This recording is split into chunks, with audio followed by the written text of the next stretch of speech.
Namun satu yang perlu kita perhatikan untuk diri kita sendiri.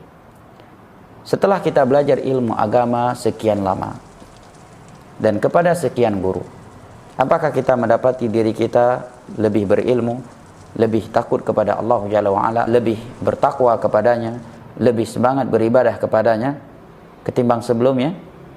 Jika iya, maka kita telah berhasil di dalam menuntut ilmu agama. Jika tidak, maka sungguh ilmu agama itu akan menjadi malapetaka terhadap kita. Al-Qur'anu hujjatun laka aw 'alaik. Al-Quran itu akan membela engkau atau akan menjadi malapetaka terhadap dirimu. Karena standarisasi kesuksesan kita adalah dengan taat kepada Allah dan Rasulnya. Wa may yuti'illaha wa rasulahu faqad faza fawzan 'azima. Dan barang siapa yang senantiasa taat kepada Allah dan Rasulnya, maka sungguh ia telah memperoleh kesuksesan yang amat besar.